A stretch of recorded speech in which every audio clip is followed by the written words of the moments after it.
There it goes. Hey. Ugh, you'll excuse my loud surroundings. Yee. Hello, candles. Welcome, tavern goers all. Ooh, that was a loud hand rub. It was, yeah. Welcome to another exciting episode of No Dice. And by exciting, I mean it'll be, slightly interesting. We don't usually do too long of a stream tonight. And tonight will be just like always. So we'll We go for are a little- entertaining, so we have a time limit. Alex! I got a pot roast. Alex, what a pleasure that you were finally able to catch us on and catch a stream. This is one of the maybe less interesting and definitely less long ones, but I'm glad you're on. I hope you enjoy it and feel free to be active in the chat. We'll talk to you as if any questions arise. Wait, So, is this my best friend, Alex? No, this is Alex that met us at the meet and greet, or at least me. Nice. Yeah, okay. Hi. Yeah, if it was Alex, my best friend, Alex, I was gonna be like, "Fuck you," but you're probably not you. Definitely not you. As always, I'm Jeff, your Torchlit Twitchmaster, your Twitchlit Torchmaster, your man who, well, I may not have a plan, but I know what I'm doing, I think. Moving forward. Tonight on this episode of No Dice. And I'm Katie Mischief. You're right. Sorry. You skipped over me, and I was just going to let it happen, but then I was like, Well, I mean, I was about to get to you. I was going to say, tonight,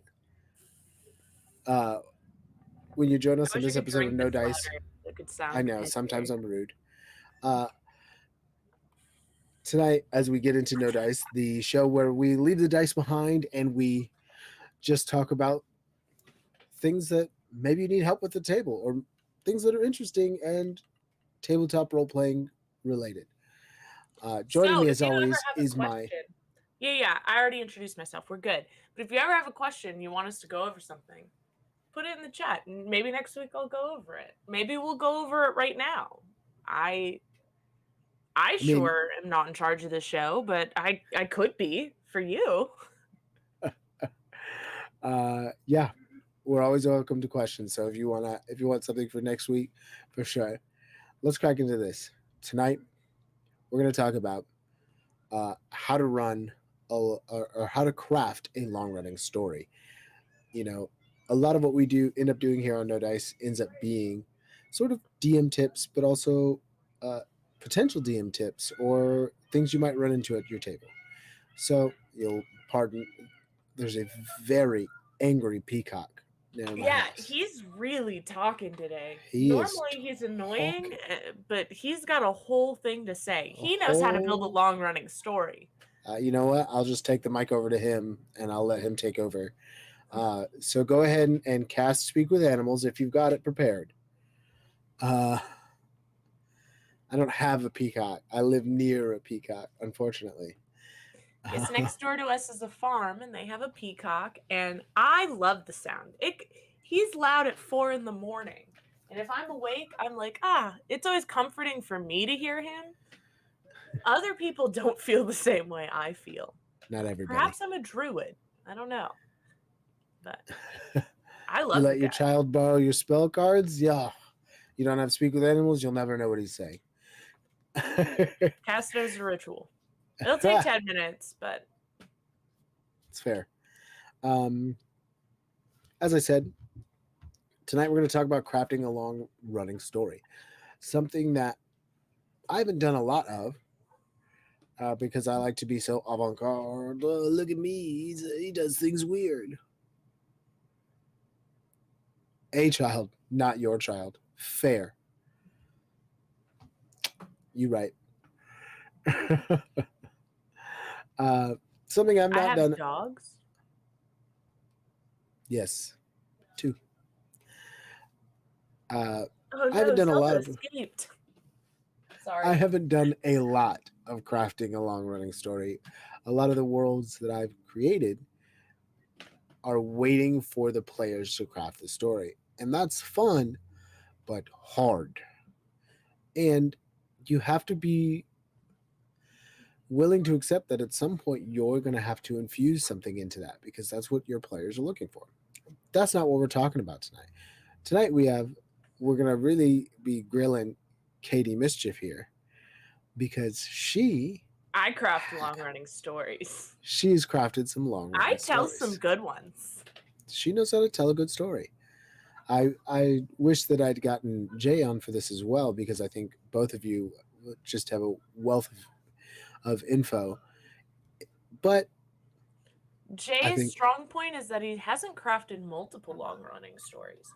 He's crafted one really long running story. that's fair. That is fair. A continuously evolving long running story. Um, so let's start out right out the gate. Katie is a person who has crafted a long running story, who knows kind of what to do and what to put there. What do you think are some of the important things in crafting a story?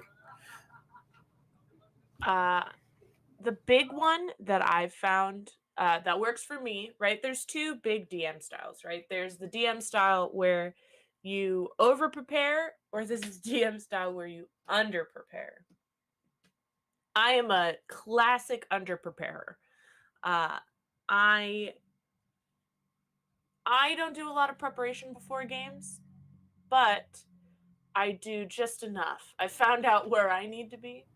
Crafting a long running story doesn't need a lot of preparation. What it needs is a lot of understanding of what you, of the area that you put these people in, what it would react to what they do, and how it would run without them there. Oh, that's killer advice. That is, If that person's not there, the PCs aren't there, how does that run? And would there eventually be these other conflicts, right? I'm going to use the most recent world that I've built. Um, if there were no PCs moving this along, that war is going to happen. It's been brewing. That war is going to happen. yes, of course. All the pieces are already there. All the pieces are there. So it's the players moving the war forward. It's the players doing these other things and being kind of turning the attention to them, making themselves, of course, the main characters of this world. But understanding that things keep moving with or without them being there. And how if they stop in a city and they do this thing that you're like, oh, wow, that's a big thing that they just did. But then they walk out and they don't think about it again. Well, that changes things, right? In the Right. same world, they overthrew or they killed the mayor of this town. He was the main pirate captain of this town. They killed his wife and replaced her with her sister. They were both changelings. So just replaced her with her sister and he was none the wiser, right? But how is that going to change everything later? That adds more story points, more hooks. Once you have enough hooks, you don't have to keep adding. They keep going and doing things. You have enough hooks in that story. You just sit back. They're going to keep doing things. You're going to tell them how things react. And then now they're going to be looking for the story. Instead of you trying to bring the story to them, they're going to start looking for it. Once these hooks, these intrigues, you don't Okay. have to prep anything. Okay. I actually have, so Alex here has first a question. Mm-hmm. Their question is, um, are you ever scared your players will destroy the tiniest details you made? I'm terrified of my players ripping apart my universe. The universe that you created when you're going to be a DM, I try not to think of it as my universe. It's me and my player's universe. I am I'm making a sandbox for them to shit in. And I know that. I I can put all these pretty towers and all these cool little intricate details. But they're just gonna, like, if you put kids in a sandbox, they're just gonna fuck it up. And that's okay. Because then that sandbox, if they destroy those details and they change the story or they strong arm a whole new thing and they go in a direction you didn't expect, you can look at that as a new piece of artwork that you've created with your friends. It's no I think longer that's what great. you created. It's something that you all created. Yeah, I think that's great. Um, I I I'll say this, like hearing you explain it is a lot like when I started getting to DMing, kind of what I wanted to do. I wanted to have things built out and things move with regardless of players. Um, and I still very much try to do that, but I also kind of like in our game that we play here, the Wakamundo game, a big thing I try is not to I don't have solid like this is where this is going sort of energy. I just have like, oh, if you affect the world, it affects it here and there, and hopefully we'll see how that builds. And I'm still working on building that and understanding how that works. Um, Another comment from Alex is uh, uh, they say like you build the skeleton plot of a book and the characters fill in the details. Kind of. Um, so the first step that I found in having a game that lasts, not a game that you all sit down and play and then a couple sessions in, you're like, okay, let's, you know, the first step to creating a long lasting story is to fitting your characters into a story. Take what they have, right? Their little pieces, their backstory. Take that and then build something around that short term. Don't build a whole plot yet. Do the first block where it's really them driven. Absolutely. Whatever they want to do. You want to fight something? Just open up the play or the monster manual. Pick something that works.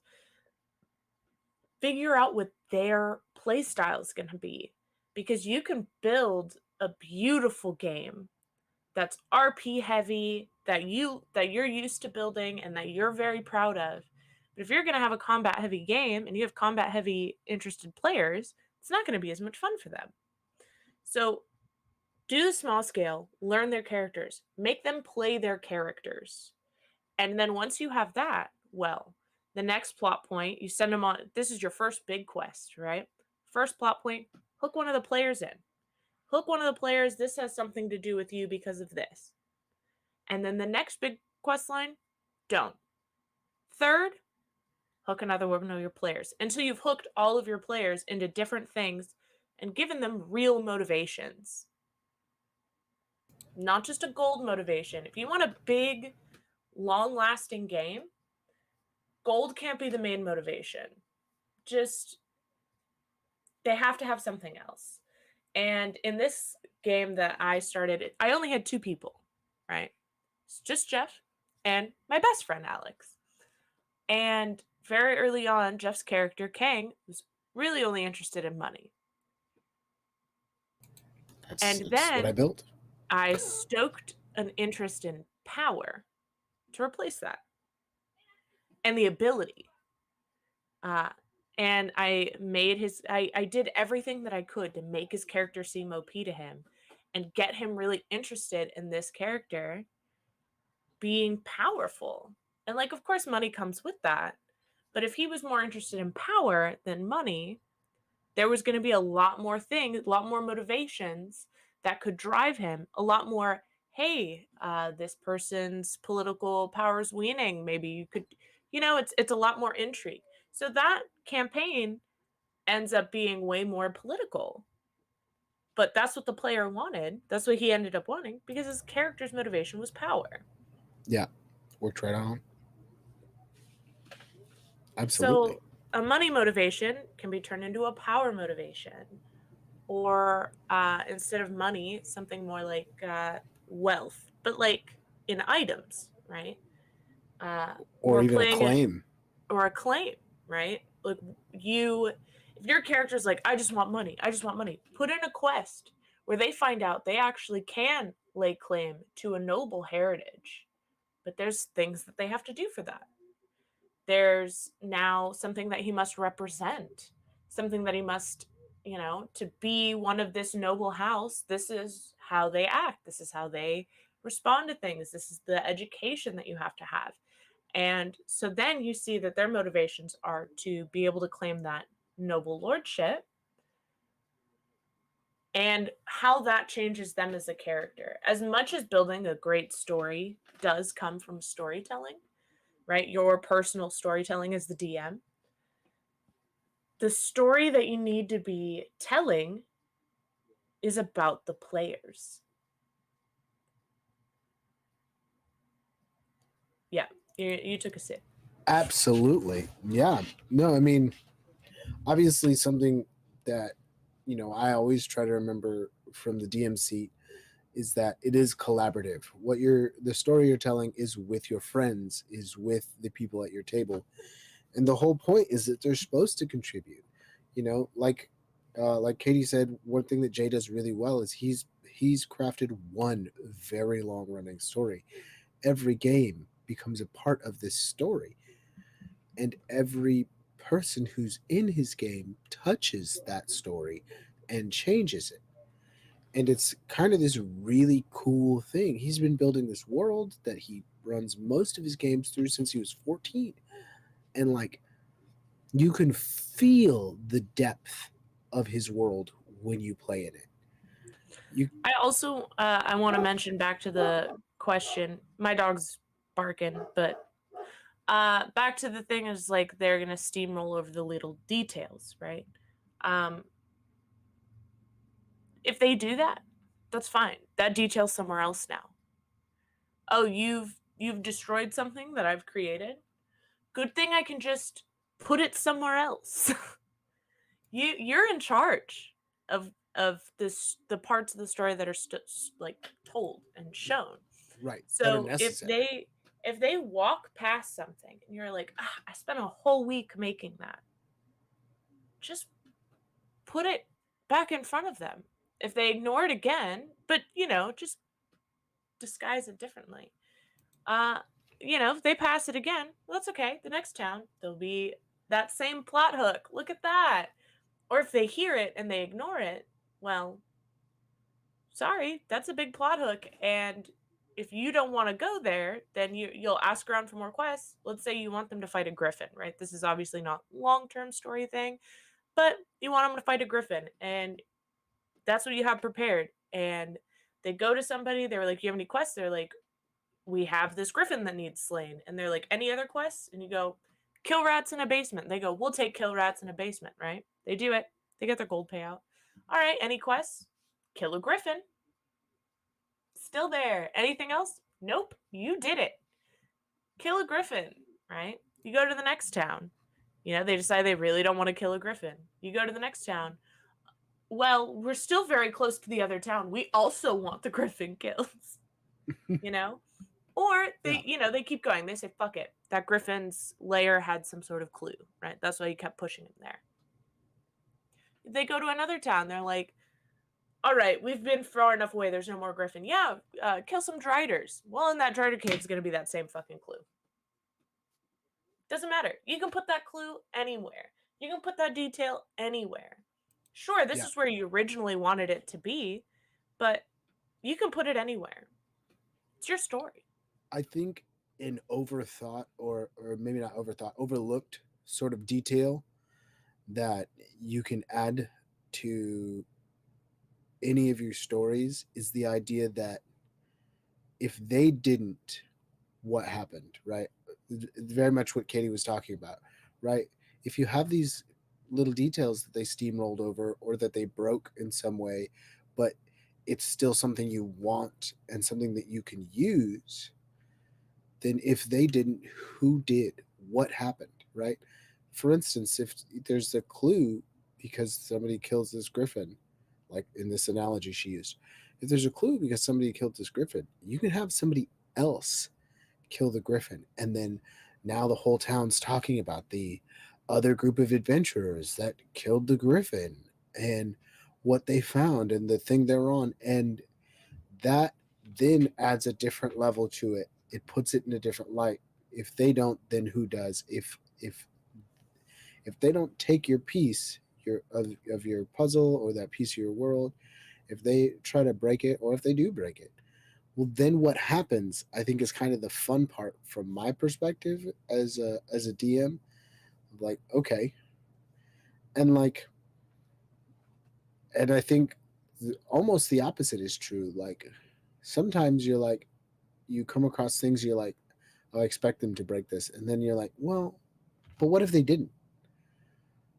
And what if I change it so that they can't? Oh, here's a fun little thing. Oh, but maybe I can turn this into something else. Um, you know, in my game, I'm finding those little details left and right where I'm like, I put something in, and I'm like, ooh, but how now it's kind of taking a life and turning a different direction, and maybe I'll just go with that.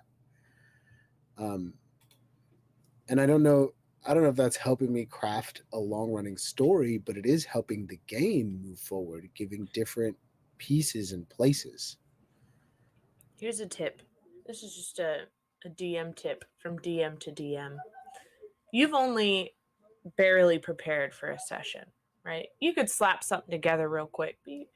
They go and they're like, all right, what are the quests that are available in this area? Tell them 3 different things, right? See which one they pick. And then just like, I've done this. They were in a town. They were like, what's going on in this town? How can we help? And I was like, well, there's something in the forest. There's something in some caves. And there's something, in the town that's kidnapping people, right? Well, all I had planned was a vampire. They were going to And pick whatever they were going to pick. And all of it was going to just be this vampire. All of it was a vampire. all of the Congratulations. doors No lead matter. to the same room. Yes, I've underprepared, but I want a vampire. That's what I'm feeling today. I opened the book to vampire. They were like, "What's in the area?" And it's vampire 3 times. Yes, give them an option, but use the same enemy. Make all the options essentially the same. But they So, sounded different. right. Sometimes, and I definitely have noticed this, and in the games I've played, but also in setting things up. Sometimes you're just giving them the illusion of choice. You're going, yeah, you could go do these things. Huh, here's all the things you can do. But realistically, no matter what you do, you'll be doing this thing. Like, if I was gonna park the, as we've used on the show, park the kimono. If I was gonna like tip the screen so you could see what I was doing, you're always doing the same thing. This is what I prepared for and what I would like to do. And yes, is that a little railroady? Absolutely. Is that okay? But you Yeah, gave sure. them the illusion of choice. So they have no idea that it's a little railroady. Yeah. And like, honestly, railroady is an easier game to run. If you want to give them complete freedom, you have to plan for whatever that is. And if you know your players and you know your table very well, that's not incredibly hard. You can say, hey, here's the 3 most likely things they're going to try. Let's see which one of these they do. And I'll plan maybe 2 or 3 other things just in case somehow they don't. But it's a Jeff, lot you've more been my point. DM for a long time. What's the thing that you know is gonna catch me as a player? Um, so obviously that's going to very much depend on the character you play. But like what I to both answer your question and to kind of sum up the way I handle this in general is I look at what motivates each character, and I say like, okay, how can I put the right things in here that is going to seem appetizing to this character, right? If I wanted to, Well, let's say Aurelia. if I wanted to entice Aurelia, I'm going to make her think that it's something fantastic, like as in like fantasy, pretty, beautiful, something like that.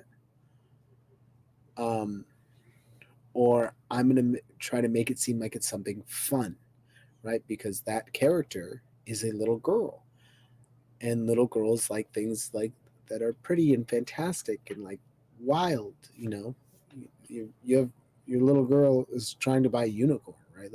Yes, that's her main That's motivation. right. Like this is the stuff I consider. Like if it sounds something like pretty, or like I said, kind of fantastic, which is weird in a world that's already fantastic. But But you've got to fantastic is a marker. right. You've got to understand, like being a princess or being a, like those are the kind of things that I have done, that I have worked on, that I've been like, well, this should get her attention, you know. Or if it was Weasel's motivated by just basically success and money. Now, money isn't really money. He just wants to not be broke anymore. And success isn't really even success. He just wants comfort. So if Comfort I is that man's main motivation. so if I want Weasel said it.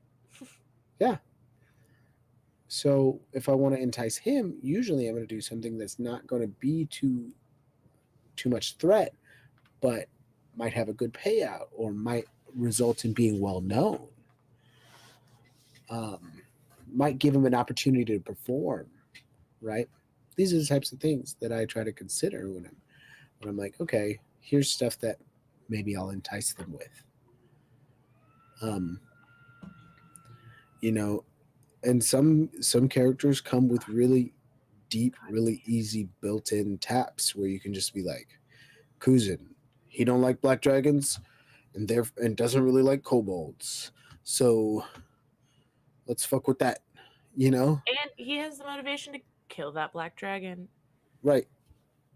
So tap into that whenever I'm like, that's built in. I'll just tap right into that. I work tomorrow. Let's see. I get Sorry, I that. just got that text. Can you Mm, work tomorrow? I said, what time? 3? 3 to close? Sure, no problem. unfortunate. So I work tomorrow now. But whatever. Um, let's see. Money! I get that. Um, Alex says, I get that. I made one of the worlds in my universe that is Earth. That its Earth is, there we go, like our everyday modern world, but a D&D steampunk version. Well, that's That's tons of fun. dope. That's tons of fun. And you know what? When you're building your worlds, one of the things that I think is really great to kind of lean back on for that is like some of the stuff that already exists. On the Friday game, I took the last time we played, we missed last time, but this upcoming Friday game, I'm going to do it again. I took the two players I have into second edition and more specifically into Sigil, which is a big part of the existing lore that's been in Forgotten Realms and all that stuff for a long time. And it is like industrial era London. That's how it's described and all this stuff. And it's a fun way of changing like the surroundings into something different than this basic like knights and castles and da da da, and incorporating something different. And you can borrow from that because that's professionals wrote that kind of stuff and allowed, and it allows you to be like, ooh, I can just take from this and this and this and see where see Sorry. where it takes us. My So hands are hands. they sure are. I feel like Ricky Bobby. What do I Just do with my hands? the car drove real good. um, let's get more into this sort of long term story. You said that for you, for building a long running story, you build a world and you have pieces that move You plan what it does without them, and then see what it does with them. Um, in this in this way of thinking, are you really focused on like where they go with it, or are you more just focused on where they are with it? Where they are. If you're trying to build a story 20 steps ahead of them, you're turning your wheels for no reason. Players are unpredictable. Um, you should be one step ahead of them, at most 3 steps ahead of them, but don't be 20 steps ahead of them because there's no point. You're never going to get to that story. I've never met a DM that was like, yeah, I had this whole story planned out and it ran perfectly. Never. Yeah, definitely. Um, for you, like, what are the things that really help build a long running story? Like, as far as like story elements, like obviously you've got like your players and stuff like that and like their backstories, but I mean, like, As I've said before, the number one thing building a story is building a story that hooks your players in, right? Like knowing their backstory and how you can add to them. Um, that's the number one. Number two, building a story uh, that succeeds and is long term. You want, at least for me, what's worked for me is a good amount of mystery. Everybody loves a murder mystery. Okay? Take elements of that. Why does this work like this? You don't know. Why is this happening? You don't know. Uh, you see just a piece of it. And if you investigate, you might be able to see another piece, but it still shouldn't make sense. It shouldn't make sense until the end. Not all of it, anyway. You could see one half of it, you could see another piece of it, but if you're going to keep them interested, don't show them the whole thing. Don't play your hand. okay, intrigue is an important part. Let's see, I completely get not getting so many steps ahead of them. My whole campaign in these is these Earths from different parallel dimensions get sucked into the same universe. I know it's gonna go sideways. Definitely. It's gonna get a little fucky wucky. Uh, but that's okay. Yeah. Sideways is where you want it to be. So that's perfect. If it's Um, sideways, then they're enjoying it. right. You're on track. I like how intrigue and mystery is a big part of how you sort of build this and keep building it out. Um, do you do you just keep fish hooking them with a new mystery, or do you eventually let them solve some of the issues in your world or all of the issues in your world? So the interesting thing is we had 3 campaigns running with the same basic set of people in the same world. So you had different People as in versions. players, to be Yeah, to yeah. be clear. Yeah, different players or same players but different characters. So you would learn something in one campaign that totally makes sense to what's going on in another campaign, right? After because most of the time we had finished the one that we were doing, right? But here's a big one, right? My my continent that I made in this world is very religion heavy. Everyone has to make their pilgrimage to Ovum. That was the name of the city that had all of the pantheon represented. You had to go. You had to go see certain churches, as a certain number of churches, tour them, and you have to pick who your deity was. Now, you weren't obviously everyone wasn't a cleric or a paladin or anything like that, but you got a coin. This coin had a small amount of magic in it, and it looked different depending on what deity you chose. This coin symbolized adulthood, right? And the gods were very prevalent in this world. And he was very close to the Jeff's character Kang, the one that was money hungry to begin with, that became power hungry, was very close to the highest priestess of the Raven Queen. And, it saved his life a couple times. It definitely gave him quests many times. And then in another version of that game, they went to Ovum because they needed to get their coins because they were older, they weren't kids, but he had actually transported from Sigil on accident, bringing back Sigil. Oopsie. And he needed a coin because some bars won't let you in if you don't have a coin. That's your signal of adulthood. And I can't be not allowed to get a drink. Yeah.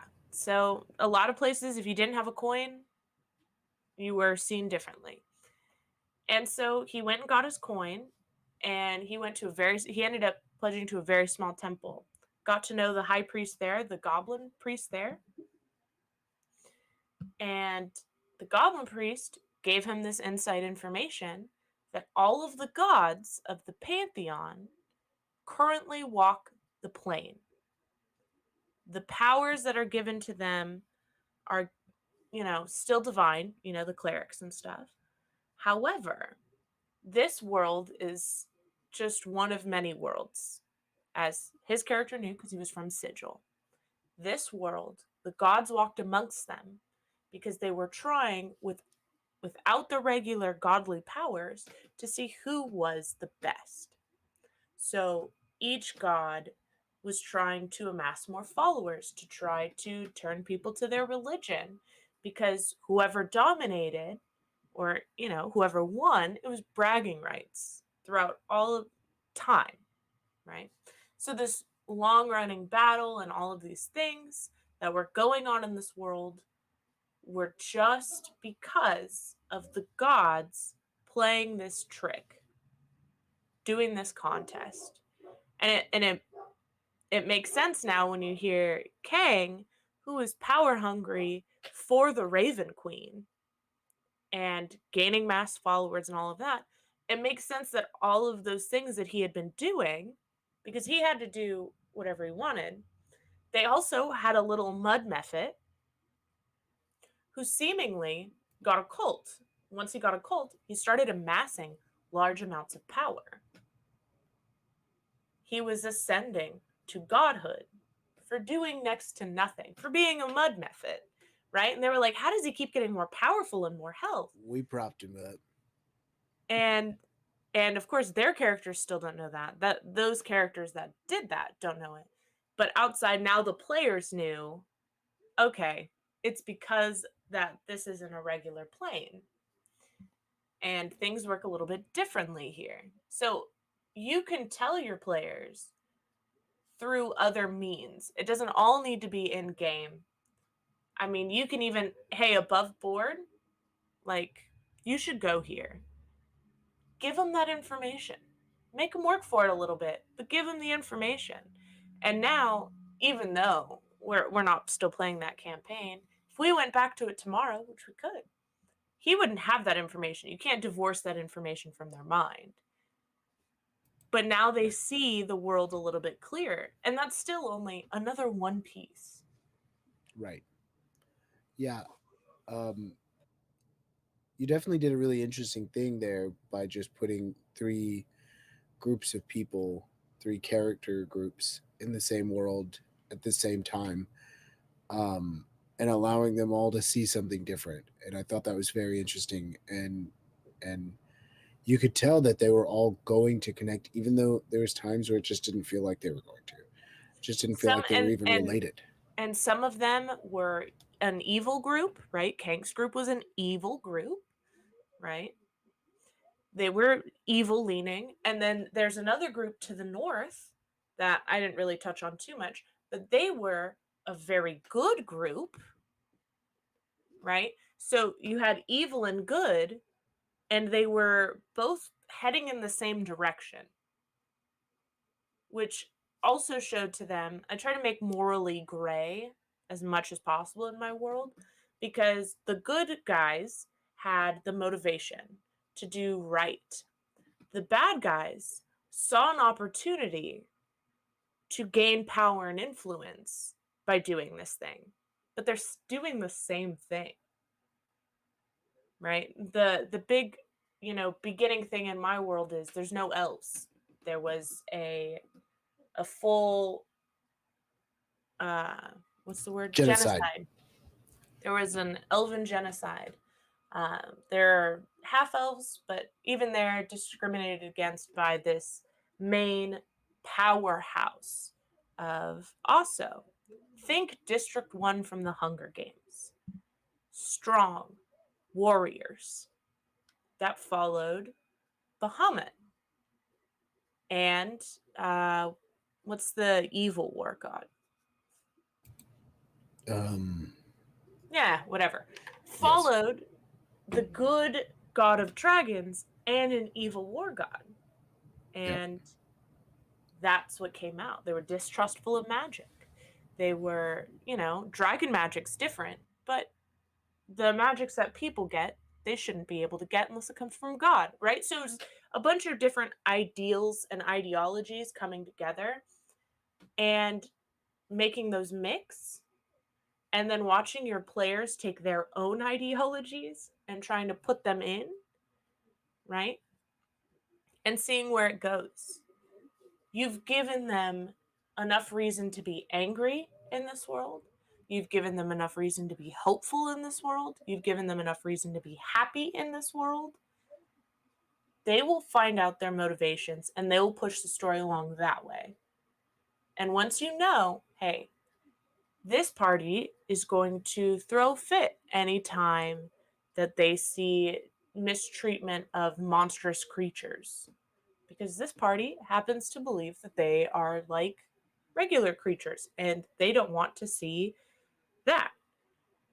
Yes, of course. You've created a small big bad for them in an organization that does monstrous creature fights. And you can ride that storyline for a while and then find something else that they don't like. Find something else that's awful for them, or find something else that makes them happy and move the story along that way. It's fluid. You will get to the end. If you sit down before the game starts and you go, this is where I want them to start, this is where I want them to end, good, fine. But you create a snaking path in between that they don't see the start to end like we do, right? We see a direct line that, and for you, they're just moving along this line. But for them, it's a scatter plot with a bunch of little secrets they're picking up, little parts of the world they're picking up here and there, and little parts of the world that's being put into them and drawing out of them. That when you get to the final part of the story, the last thing they need to conquer, it feels like a whole story's been told. All right. So I'm gonna hit you with two last questions, and Okay. then we're gonna kind of let you go, and then we'll sort of wrap this up because we're starting to run a little longer than we intended to. Um. So one, as far as crafting a long running story, are there any motifs that you like or that you think are sort of more effective or less effective in doing that? No, don't worry, you're not holding us back from anything. Uh, but any motifs that you like I said, that are either more or less effective, or not, or and do you, if you want to craft this long running story, do you have like a is a BBEG or a endpoint something that you have to have when you're doing it, or is that more something that you have like a rough idea of than a solid idea of? So I'll answer the second question first. You don't need an endpoint when you start. I tend to shy away from BBEGs as single people or even small organizations. Um, I like my BBEG to be either you don't exactly know who they are, or you don't, or it's such a large ideal ideology, right? Like Asa is clearly the bad guy in that world. Um, Yes, unless of you were course. them, they believed they were the good guys, right? But they became pretty clearly the big bad of that campaign. But that's a whole big city state. That's a whole big city state. Right. Uh, you can't just defeat one guy and it's over, right? Like to root out the to get to the end of that, you had to destroy an ideology, which is much harder, but it also gives you much more room to play with. It gives them much more playtime. It's not we're tracking down this, we're just leveling up so that we can find this lich and kill him. It's not that. It's a we have to root out why this is happening, how this is happening, how we can stop it. I don't like having BBEGs uh like most people do. So if that's for you, I get it. You could probably build a much better BBEG than I can. Anytime I build a BBEG, it's they end up being funny and not normally what you're going for in a BBEG is comedy, but if you are, I got notes. I'll help you. I'll try to make the scariest motherfucker, and it'll be like I'd have brunch with this guy, and you're like, so would I. God damn it! Every time I try to do it, but the the endpoint is amorphous. If you don't want to have an endpoint, the first 6 months you're running the game, you don't come up with an endpoint. That's okay, but it will become clear. We played a game where we were, it was an amnesia game that just ended up being a full campaign. Uh, but the end goal was somebody becoming a Jarl. My character, of course. Gorzo, best character. A male Minotaur barbarian, best character. He became a Jarl. And that was it. And it's like, we didn't know where the end point was. And finally, the DM, my best friend Alex, was like, so the end of this game is you become a Jarl. That's what your main motivation is. So, and I was like, damn, you're right. That's what we've been going towards this whole time. And that was the satisfying endpoint is ending a war, becoming a Jarl, and all of the fame and fortune that goes with it. And that was it. We ended the campaign there. You find out what your characters are going to want, what they've been moving towards this whole time. With or without you, you start figuring it out. And then that's a solid endpoint. Absolutely. Yeah, absolutely. I dig that. The motifs that I enjoy in creating a long lasting story, again, moral ambiguity, uh, where your character thinks this is right, but everywhere they look, there's an explanation as to why the other side's doing what they're doing. It's not always going to come from a place of evil. And I also like to put in things that are morally reprehensible, disguised as things that are okay. Hmm. And I see what they do with that. Now, if you look at it and unpackage it all the way, morally reprehensible, right? But you've packaged it up in a way that it seems okay. If they take that package and deem it okay without peeling it, then you have a way to turn the story into a self-reflection and growth character arc for them. If they see that, you give them this package that's, yeah, this is okay. And they open it and it's morally reprehensible and they see that and they figure it out. Then they have a main motivation to change that. So that's a good starting point. Okay. Those are both very like they're definitely sort of amorphous, which is one of the things that you've definitely championed this whole time for your long running stories is be willing to change. um, and Be move and the grow. amoeba, Yeah, because your players aren't always are almost never going to be the amoebas. You have to be the amoeba. right. Um, which could make them sort of difficult to pin down if you were new, if you didn't have as good a understanding, but not impossible to understand how to do it. Um, Very interesting motifs that you like to play with there.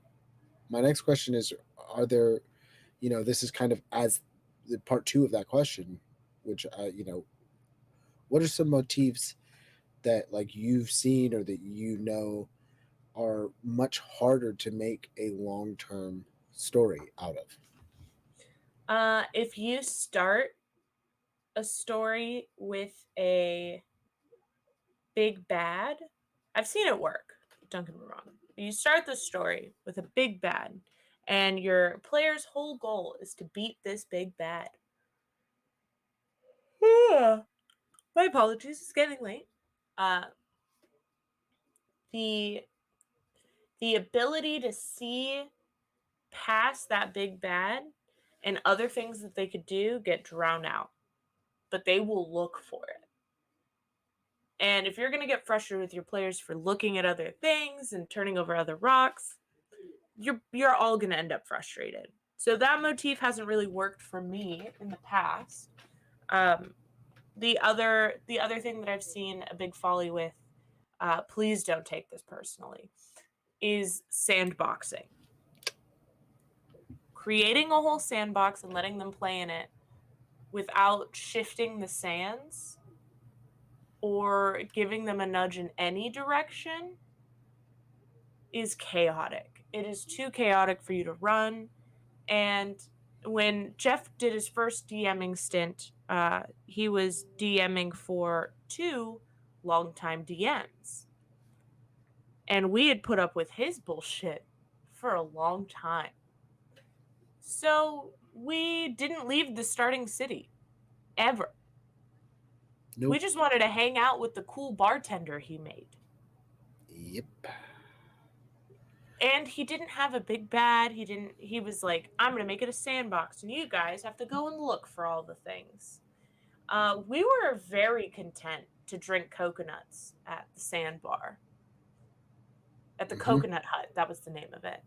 The Coconut Yep. Hut bar.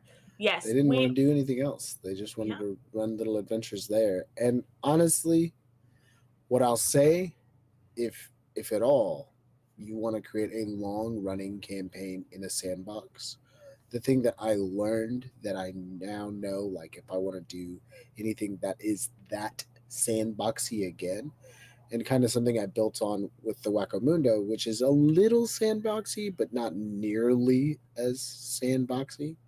There was no active conflict in that first one that he made. Yeah. Everybody Um, was happy. the thing that I learned is if you're going to do that, you have to have everything built to the grain, everything built out super well so that they can do whatever they want. And you have all this stuff that works and moves already. Because, very much in the same way she talks about how she wants you to affect the world, but the world will, she also knows what it'll do without you. In a sandbox, that world has to be doing stuff without you all the time. And you have to, the only way for people to get involved at all is for any of the things that are just moving to be interesting to them. So that stuff has to be moving. Even if it's a conflictless world, what's moving in that conflictless world? Like that's when I finally got something interesting happening, was when I introduced just a traveling member of another land that brought something different. Um, but I was overwhelmed. I didn't plan deep enough. I didn't set all of it the way it should have been set, for sure, for sure. And if I ever were to go back to something like that, I know what I would do. Um, but yeah, fuck, you're right. Sandbox, folly, easily, yes. Know what you're doing or do nothing at all. Um, but I think just to finish this up, a thing that becomes both my strength and my folly is that I I build all my worlds around characters to some extent, and if I don't plan those characters a little bit more thoroughly, then it will be accidental characters. And I don't mean my players; I mean the little people I put in it. And if I'm not careful, they're gonna attach to something that I made, even if it was just like a throwaway. So, and that's something every DM should be worried about. You know, if you say a NPC's character more than 3 times, that person then becomes important in your world. That's it. If your players say that NPC's name more than 4 times, it's over. Start writing a backstory if you hadn't already.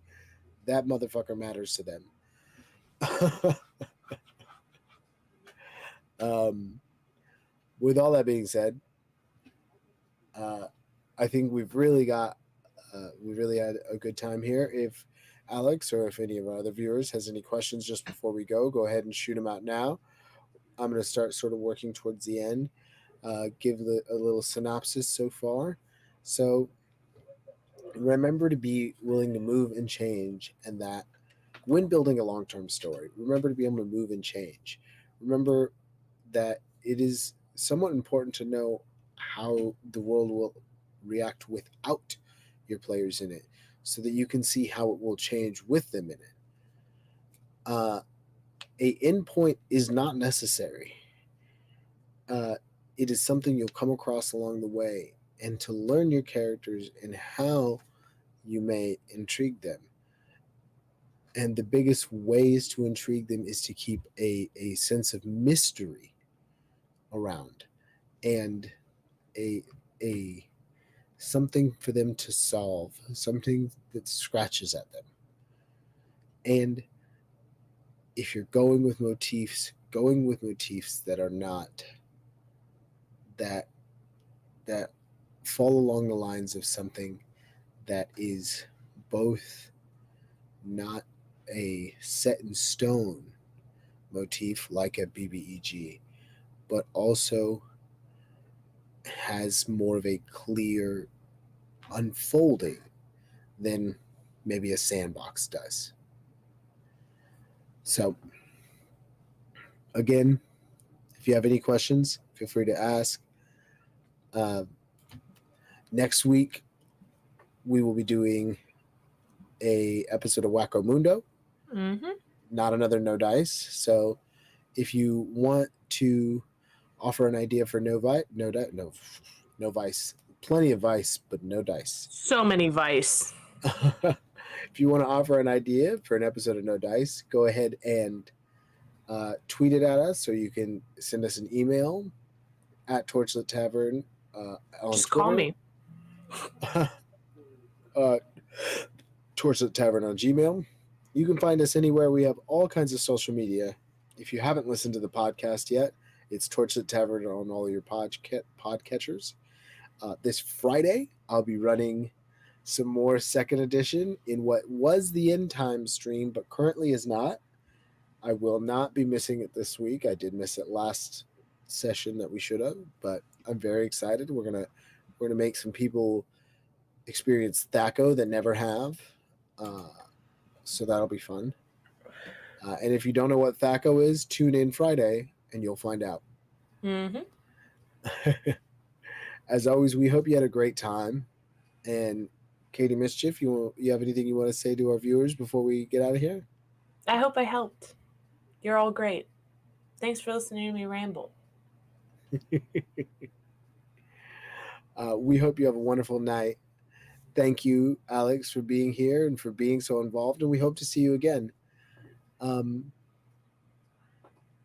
Enjoy your time at the tavern, and as we say here at the tavern, tell good stories. Tell good stories.